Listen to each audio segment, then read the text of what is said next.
오늘 본문의 말씀을 제가 보면서 딱 눈에 들어오는 말씀이 있어요. 예수님이 제자들은 돌아가신 줄 알았잖아요. 근데 예수님께서 갑자기 자기들 앞에 나타나셨잖아요. 근데 너무나 놀라서 너무나 기뻐서 예수님을 못 믿었다고 얘기하잖아요. 너무 놀라도 너무 기뻐도 못 믿는구나. 아무튼 3년 6개월 동안 열심히 배웠어요. 따라다니면서. 근데 결국은 믿지를 않는 거예요. 보여줘도, 손에 만지도록 해줘도, 깨닫게 해줘도, 병 고치는 일을 보여줘도, 현장에서 보고 느끼고 다 했는데도 이게 제자들은 믿지를 못하는 거예요. 제자가 진리신 예수님을 옆에 따라다니면서 배웠어도 끝까지 예수 믿기가 힘든 거구나, 어려운 거구나. 우리가 술렁술렁 신앙생활하는데 그럼 어떻게 예수님을 제대로 우리 믿을 수 있을까요? 그렇죠?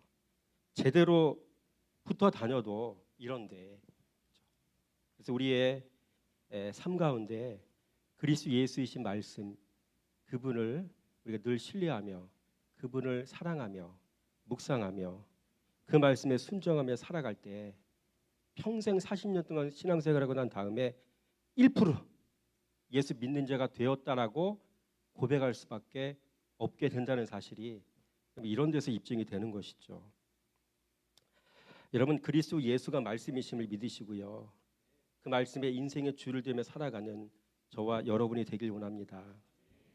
여러분, 신앙생활은 성경을 대하는 태도에서 나눠집니다. 넓은 길과 좁은 길은 성경을 대하는 태도에서 나눠집니다. 넓은 길은 많은 사람이 가는 길이요. 좁은 길, 즉 좁고 협착한 길은 주님의 제자가 걸어가는 길입니다. 넓은 길로 가는 성도는 성경을 액세서리 정도로 생각합니다.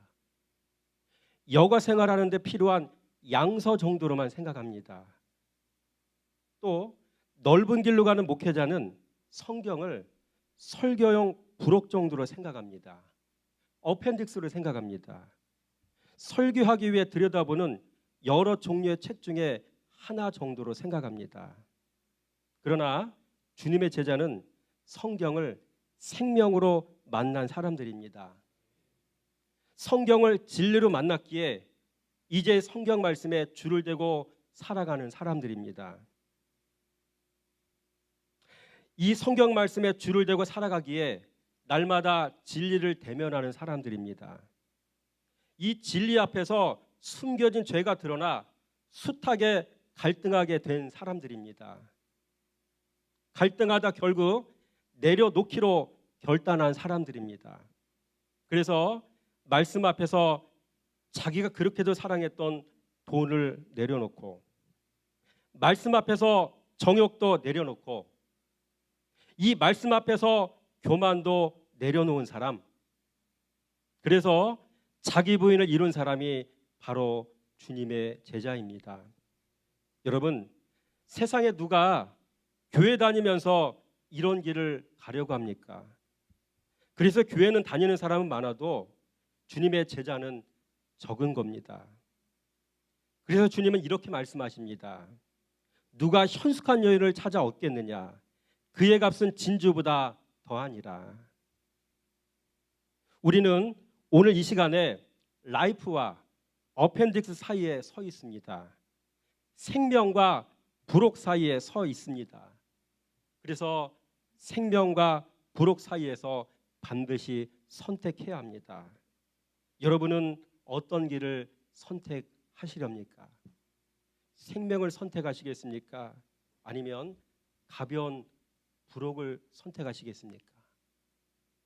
말씀을 액세서리를 생각하시겠습니까? 아니면 말씀을 생명으로 생각하시겠습니까? 말씀을 생명으로 선택한다고 작정을 해도, 그래서 그 길을 달려가도 30년 40년 열심히 달려가도 여러분, 우리가 생각하고 기대한 것만큼 그렇게 좋은 열매가, 아름다운 열매가 극상품의 포도 열매가 열리지 못한다는 사실을 우리가 알 때 여러분 하루하루의 신앙의 삶이 얼마나 우리가 진지해 되겠습니까? 말씀 사랑하시고 말씀에 줄을 대며 살아가는 저와 여러분의 삶이 되기를 주님의 이름으로 부탁을 드립니다. 여러분 오늘 본문의 말씀의 제목은 증인의 자격과 증인의 일터입니다. 뭐라고요? 증인의 자격과 증인의 일터. 여러분 지금은 사순절 기간입니다. 주님의 고난에 동참하는 성도는 이제 어떤 삶을 살아야 되겠습니까? 그리스도의 증인으로 살아야 될 줄 믿습니다. 그래서 오늘은 증인에 대한 이야기를 해보려고 합니다. 여러분 증인의 자격 조건 4가지가 있는데 무엇인지 아십니까? 첫째, 주님의 증인은요, 주님께서 마음을 열어주신 자라야 증인이 될 수 있더라고요. 우리 45절 말씀 같이 한번 읽어보겠습니다. 시작. 이에 그들의 마음을 열어 성경을 깨닫게 하시고, 뭐를? 마음을 열어서. 그래서 우리가 신앙생활을 제대로 하길 원하는 분들, 신앙생활 하는데 오리무중에 빠진 분들, 요 얘기를 잘 기억하셔야 돼요. 신앙은 중요한 2뿌리가 있어요. 늘 제가 말씀드린 것처럼 첫째는 말씀이요, 또 하나는 마음이더라. 누가복음 8장 얘기잖아요. 씨는 하나님의 말씀이요, 씨가 뿌려지는 밭은 4가지 밭 있잖아요.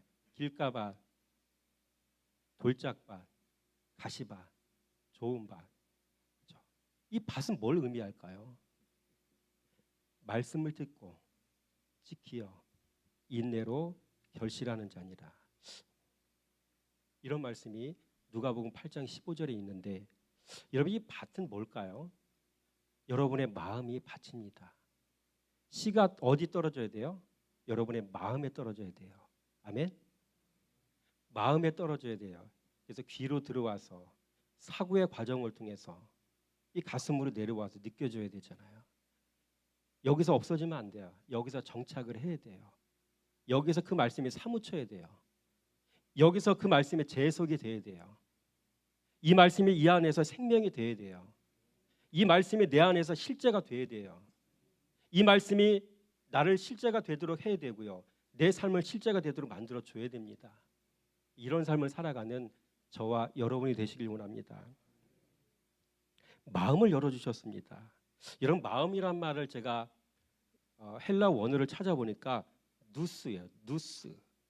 뜻이 뭐냐면 마음, 이해, 사고, 이성, 이런 뜻이 있더라고요. 여러분 마음은요 신앙의 자리입니다. 마음은 하나님의 임재 자리입니다. 마음은 진리의 영과 어둠의 영이 치열하게 각축전을 벌이는 전쟁터입니다. 그러므로 마음이 열렸다는 것은 진리의 영이 그 마음을 지배하신다는 뜻입니다. 또한 열어라는 말이 있잖아요. 디아노이고, 무슨 뜻이냐면 열다, 오픈, explain, 설명하다, 열다, 설명하다, 이런 뜻이 있더라고요. 그러나 여기서는 마음과 함께 사용되어 이해하다라는 뜻으로 사용이 된 것입니다. 여러분 주님께서 말씀을 열어주시는 사람에게는 2가지 특징이 있습니다. 이 사람은 은혜 입은 사람이고 말씀 앞에 겸손한 사람입니다. 이런 말씀 앞에 겸손한 사람이란 이야기는 그 사람이 착하고 좋은 마음을 가진 사람들이라는 거예요.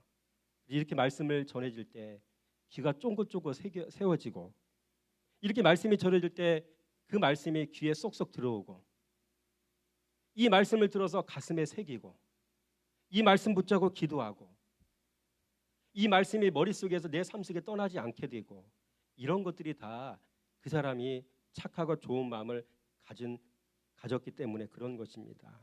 그렇습니다. 여러분 주님께서 말씀을 이렇게 열어주신 사람에게는요 은혜가 임하고요, 은혜가 임한 사람이고요, 겸손이 있는 사람이더라고요. 은혜와 겸손. 그래서 여러분의 삶 속에 여러분 은혜와 겸손이 늘 준비되어지는 모습이 있어지기 원합니다. 두 번째로 성경에 깨달아져야 증인이 될 수 있더라고요. 그렇죠? 깨달은 게 없는데 어떻게 말을 해요? 깨달은 게 없는데 어떻게 전할 수 있어요? 우리가 전도 세미나하고 밖에 나가서 전도를 하려면 입이 열려야 안 열려요? 왜 안 열릴까요? 말씀을 들은 게 있어야지. 말씀을 들어서 가슴에 사무친 게 있어야지. 말씀을 들어서 깨달은 게 있어야지. 그 말씀을 듣고 순종해서 그 말씀이 내 안에 실제가 된 경험이 있어야지. 말씀이 생명인 것이 경험되어졌어야지. 그래야 나가서 전할 수 있는 거 아닙니까? 이런 과정이 없으니 나가서 전할 수가 없는 것이고요. 가정 안에서조차 전도자로 살 수가 없는 것이죠. 그렇죠? 여러분 은혜 위에 은혜로라는 말이 있잖아요. 복음 영역에서의 은혜가 있고요. 그것도 은혜잖아요. 복음 영역에 들어온 게, 교회에 들어온 게 은혜잖아요. 근데 이 사람이 복음도 교회에 들어온 사람이 이제 말씀에 눈을 떠서 말씀의 영역으로 쏙 들어왔어요. 이 말씀이 생명을 깨달았어요. 이 말씀이 사람들의 비친 걸 깨달았어요. 이 말씀이 내 삶 속에 실제가 되는 걸 경험했어요. 그런 건 바로 뭐라고 얘기하는, 은혜 위에 은혜로라고 얘기하거든요. 은혜도 똑같이 이게 두 가지가 있는데 다 똑같은 게 아니에요. 낮은 단계의 은혜가 있고요, 깊은 단계의 은혜가 있고요, 차원 높은 은혜가 있는 겁니다. 여러분 두 번째 은혜의 세계에 들어가는 우리가 되길 원합니다. 여러분 성경에 깨달아져야 증인이 될 수 있습니다. 그래서 오늘 45절 말씀에 보니까 이에 그들이 마음을 열어 성경을 깨닫게 하시고라는 말은 쉬니 에미 이런 뜻이에요. 지각하다, 들음으로 받아들이다, 알아차리다, 이해하다. 이게 쉬니 에미입니다. 그래서 우리가 신앙생활하면 진짜 말씀생활 하는 분들은 딱 몇 가지 단어를 기억해야 돼요. 기억할 수밖에 없어요. 깨닫는다는 말, 안다는 말, 지각한다는 말, 기노스코, 에이도, 쉬니 에미, 이 세 가지 헬라어가 있거든요. 이거는 표면적인 의미의 깨달음이 아니고 표면적 의미의 알미 아니거든요. 그 그리스도 예수의 진리의 말씀을 삶으로 경험한 데서 오는 이해, 지각, 이런 걸 의미하는 것이겠죠. 여러분 이런 깨달음이 우리의 삶 속에 있어지기 원합니다. 그러니 말씀 깨달아짐이 은혜인 것이죠. 여러분 하나님은 은혜 입을 자에게는 말씀이 깨달아지게 하십니다. 그러므로 들을 기 있는 자가 복 있는 사람인 것입니다. 셋째, 예수님께서 이르신 세 가지 사역을 감당하는 자라야 증인이더라고요. 여기서 증인의 3대 사역이 나옵니다. 우리 46절, 48절 말씀 같이 한번 읽어보겠습니다. 시작. 또 이르시되 이같이 그리스도가 고난을 받고 제3일에 죽은 자 가운데서 살아날 것과 또 그의 이름으로 죄 사함을 받게 하는 회개가 예루살렘에서 시작하여 모든 족속에게 전파될 것이 기록되었으니 너희는 이 모든 일의 증인이라. 그렇죠? 펜이 있으면 밑줄을 한번 그어보세요. 46절에 살아날 것과 47절에 죄 사함을 받게 하는 회개, 48절에 증인, 세 가지가 나오죠. 이건 무엇을 의미하냐면 그리스도께서 고난 받으신 것과 3일 만에 부활하신 것과 예루살렘에서 시작하여 예수의 이름으로 죄 사함을 받게 하는 회개가 모든 족속에게 전파되는 일에 동참하는 자가 증인이라는 뜻입니다. 여러분 이런 일들을 감당하는 저와 여러분이 되길 원합니다. 말씀을 생명으로 만난 결과 죄에 대하여 죽음을 경험한 사람이라야 그리스도의 증인이 될 수 있습니다. 또한 죄에 대해 죽고 새 생명을 얻어본 사람이라야 그리스도의 증인이 될 수 있습니다. 이렇게 말씀을 생명으로 만난 사람이라야 예수의 증인으로 살아갈 수가 있는 것입니다. 그냥 교회 나온다고 증인으로 살 수 있는 게 아니란 이야기죠. 넷째, 약속하신 것을 믿고 약속의 자리에 머무는 자라야 증인인 것이죠. 49절 말씀 시작. 볼지어다 내가 내 아버지께서 약속하신 것을 너희에게 보내리니 너희는 위로부터 능력으로 입혀질 때까지 이 성에 머물라 하시니라. 이 성에 머물라 하시니라. 이 머물라라는 말 카디조죠. 카디조.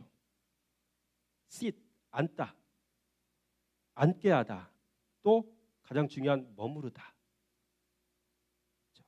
요 머무르다라는 말을 우리가 딱 보면 어떤 말씀이 생각이 나야 되냐면 요한복음 15장 4절 말씀, 포도나무 비유가 나오죠.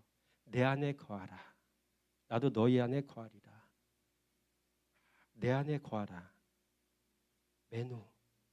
이 말은 그냥 앉았다 나왔다, 들어갔다 나왔다 이런 개념이 아니라 그냥 그 안에 들어가 눌러 앉아 버리란 이야기입니다. 떠나지 말란 얘기. 그 안에 그냥 살아라. 그런 뜻입니다. 그래서 말씀 생활도 했다 안 했다가 아니라 한 번 시작했으면 끝까지 하는 거예요. 아멘. 한 번 교회를 나와서 출석하기 시작했으면 교회 끝까지 나와야 되지. 좀 재미없다고 저 신천지도 갔다 오고 막 이상한 데 갔다 오면 되겠습니까? 이번에 대통령 출마했던 허머식이라는 분은 자기 자신이 하나님이래요. 그런데도 갔다 오고 그러면 되겠습니까? 여러분 끝까지 말씀 안에 머무는 자가 되시기 바랍니다. 증인으로 부름받은 제자가 머물러 앉아 있어야 할 자리는 어디일까요? 증인으로 부름받은 제자가 머물러 앉아 그리스도를 배울 수 있는 유일한 방법은 무엇이겠습니까? 여러분 예수는 글로 배우고 보는 겁니다. 아멘? 글로 배우고 봐야 돼요. 우리는 뭐예요? 환상과 비전을 봐야 되고 이적을 경험해야 되고요. 집 없는 사람 집 사는 기적도 좀 경험해야 되고 죽은 사람이 빨딱빨딱 일어나는 것도 좀 봐야 되고요. 절름발이가 온전하게 되는 것도 좀 봐야 되고요. 그럼 우리의 신앙이 돈독해지고 잘할 거라고 믿어요. 그런데 열심히 쫓아다녀요. 근데 성경은 뭐래요? 24장 27절 말씀에 읽어볼까요? 시작. 이에 모세와 모든 선지자의 글로 시작하여 모든 성경에 쓴 바 자기에 관한 것을 자세히 설명하시니라. 뭘로 시작해요? 선지자의 글로 시작하여. 결국 말씀을 얘기하는 거 아니에요? 모든 성경에 쓴 바라고 했죠. 뭐예요? 말씀이잖아요. 그러니까 이런 말씀이 딱 들어올 때 정신 바짝 차리셔야 돼요. 막. 용한 기도원 막 찾아다니고 막 말씀이 없는데 기도원 찾아다니면 되겠어요? 안 되겠어요? 그쪽도 말씀이 없는데 허송세월 하는 겁니다. 그러므로 성도는 성경을 통해 글로 적혀 있는 예수를 배우는 자리에 앉아 있어야 됩니다. 아멘. 그래서 글로 예수를 배운 사람이 바로 엠마오로 가는 두 제자 중 한 사람이었던 글로바였다는 이야기입니다. 우리 18절 말씀 한번 볼까요? 시작. 그 한 사람인 글로바라 하는 자가 대답하여 이르되 당신이 예루살렘에 체류하면서도 요즘 거기서 된 일을 혼자만 알지 못하느냐. 글로바. 예수님은 이 글로바에게 길 가는 중에 기록된 말씀을 설명하여 그에게 자기 자신을 가르쳐 주셨던 겁니다. 여러분 성도는, 여러분 설교자는 말씀 앞에 앉아 기록된 말씀을 묵상해야 그리스도를 배울 수 있고요. 성도는 그렇게 그리스도를 배운 목회자가 전하는 설교 말씀을 귀 기울여 들어야 그리스도와 그리스도의 마음을 배울 수 있는 겁니다. 글을 배워야 성령이 임하십니다. 글로 배워야 확실하게 임하십니다. 글로 배워야 떠나지 않으십니다. 뭘로 배우라고요? 글로 배우라고. 뭘로 배우라고요? 말씀으로 배우라고. 왜? 요한복음 1장 4절 말씀 보세요. 1절부터 4절 말씀. 그 말씀이 하나님이시니까. 그 말씀이 그리스도 예수라고 얘기하고 있잖아요. 우리가 믿고 신앙하는 대상은 추상적인 예수가 아니라고요. 추상적인 하나님이 아니라고요. 우리 뒤에 있는 이 십자가가 예수님이 아니라고요. 상징물일 뿐이에요. 실체이신 예수의 실체는 뭐라고요? 말씀이시라고요. 하나님의 실체가 뭐라고요? 말씀이시라고요. 그래서 신앙생활 제대로 잘하는 방법은 말씀에 줄을 대고 살아가는 겁니다. 말씀에 생명이 있는 것을 믿으시고, 말씀이 내 영혼에 비친 걸 믿고, 그 말씀이 내 인생에 기른 걸 믿고, 그 말씀이 예수 그리스도인 걸 믿고, 그 말씀이 내 인생의 길을 구원으로 인도하는 그런 실체인 걸 믿고, 여러분 그렇게 사시기 바랍니다. 글로 배우시기 바랍니다. 사도행전 1장 8절 말씀, 사도행전 말씀은 성령 행전이라고 얘기하잖아요. 다 틀린 얘기예요. 다 그렇게 얘기하잖아요. 사도행전은 성령 행전이 아니라 말씀 행전이잖아요. 사도행전 1장 8절 말씀에 오직 성령이 너희에게 임하시면, 성령이 처음에 나왔네. 8절 말씀의 메인 주제, 타픽은 성령이구나라고 착각을 하는데 의미를 찾아보시라고요. 읽어보시라고요. 성령이 임하면 결국 뭐 하라고요? 예수 증인되라고 얘기하고 있잖아요. 예수 증인, 땅끝까지 증인되는 거잖아요. 그 예수는 말씀이시잖아요. 말씀이신 예수가 그 내용상 주어가 되는 거예요. 그래서 말씀을 붙잡지 않으면 모든 게 다 허당이다.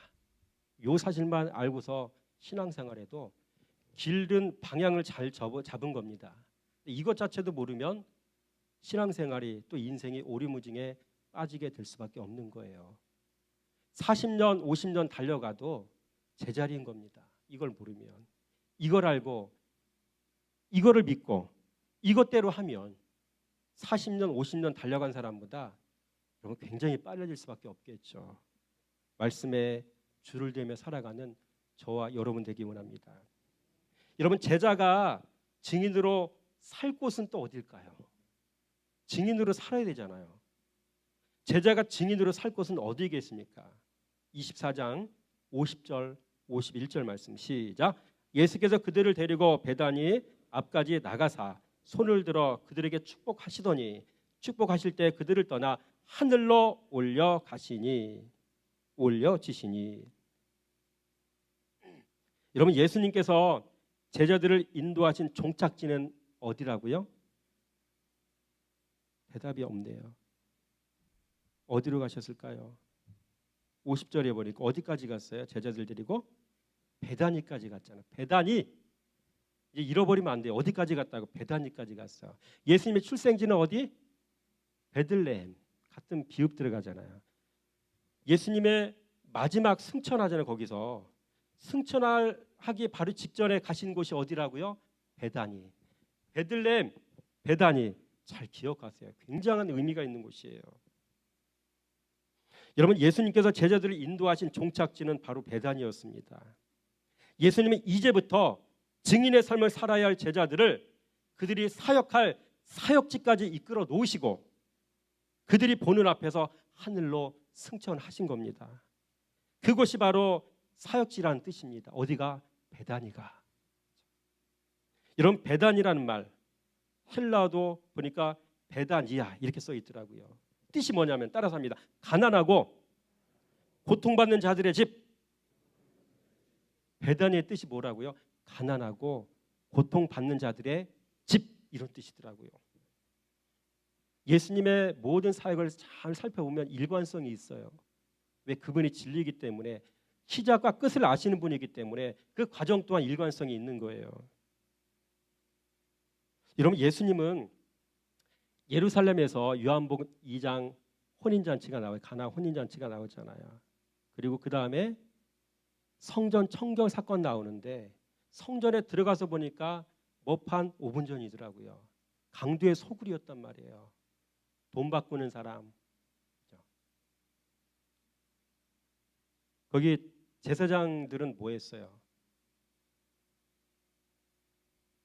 눈 감아주고 이게 재물들 있잖아요. 양이라든가 가축들을 사고 팔면 그 사람들이 돈이 오고 가잖아요. 거기서 이득을 취하겠죠. 안 봐도 비디오입니다.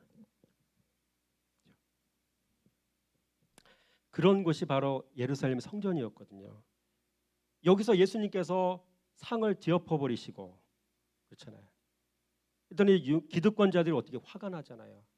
예수님 앞에 예수님을 죽이려고 하는 그런 마음으로 예수님께 달려드니 예수님은 그 자리에 더 이상 머물 수가 없으셔서 그 성전을 뛰쳐나오셔서 얼마나 가슴이 아프셨을까요? 이 성전의 주인은 누군데? 예수님 자신이신데 자기 자신의 주인은 그 성전에서 예수님도 쫓겨나신 거잖아요. 너무나 더럽고 역겨워서 그 자리에 머물 수가 없으시잖아요. 거기서 나와서 어디로 가셨을까요? 사마리아로 가셨잖아요. 그 사마리아는 어떤 사람들이 사는 곳이에요?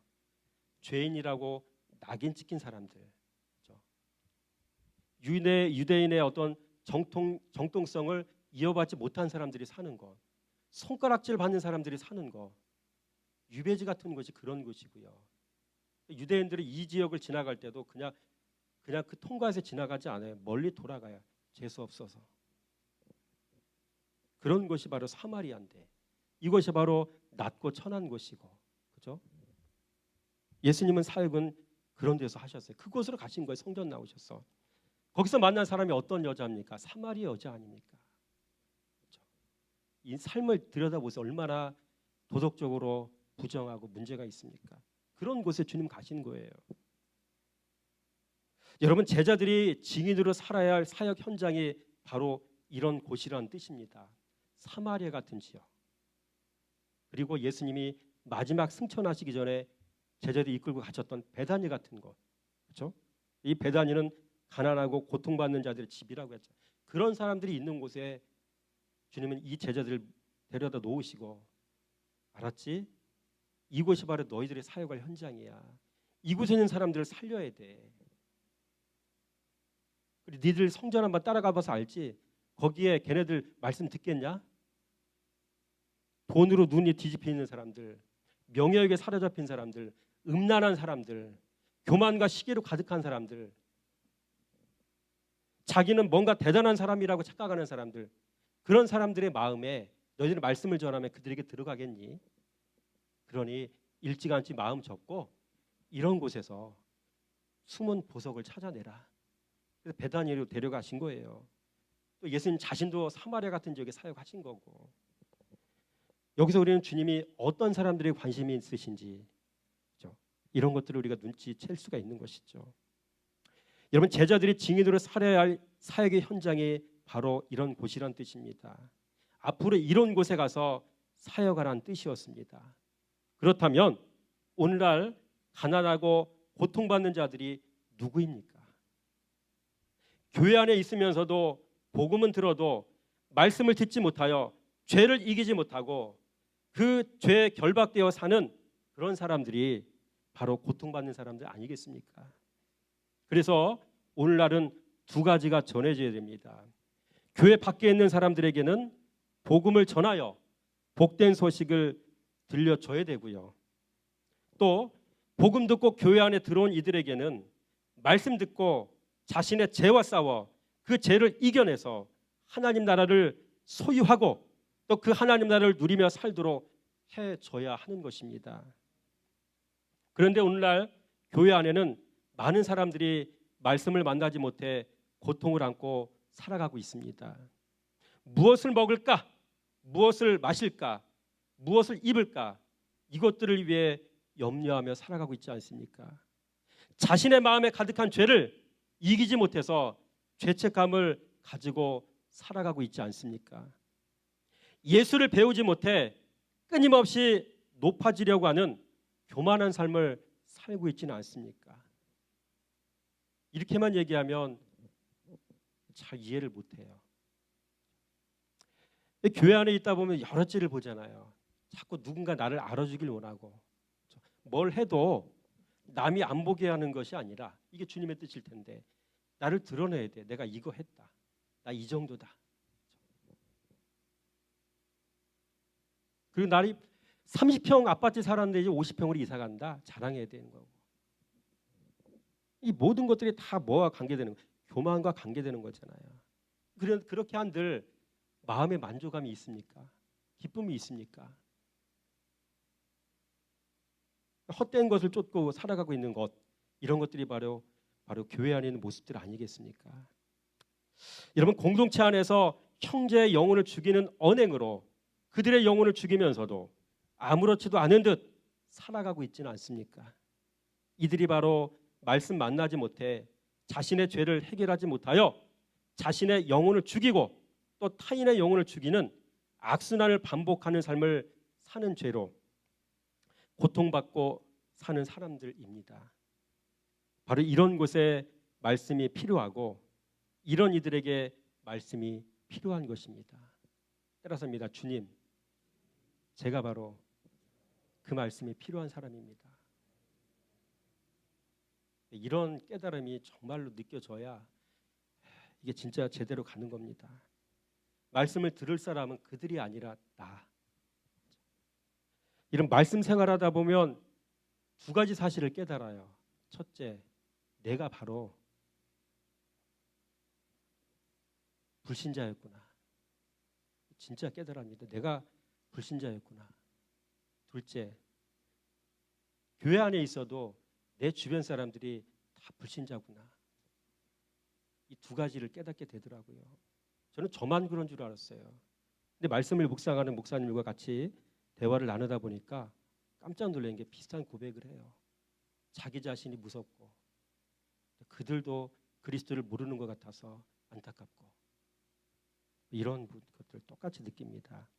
셋째로 여러분, 예수님의 출생과 승천에 가지는 의미는 무엇이겠습니까? 여러분, 예수님은요 낮고 천한 곳에 오셔서 어디로? 베들레헴. 그것도 말 구육간. 세상에 말 구에서 태어난 사람이 어디 있습니까? 가장 천하고 낮은 곳 아닙니까? 오실 때도 그랬고요. 또 낮고 천한 곳에서 또 하늘로 올라가셨잖아요. 그곳이 어디예요? 베다니. 베다니의 뜻이 뭐라고요? 가난하고 고통받는 자들의 집, 이런 뜻이죠.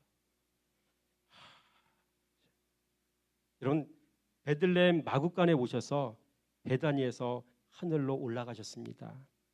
여기서 우리는 예수님의 마음이 있는 곳, 예수님의 시선이 머무는 곳이 어딘지를 알 수가 있는 것이죠.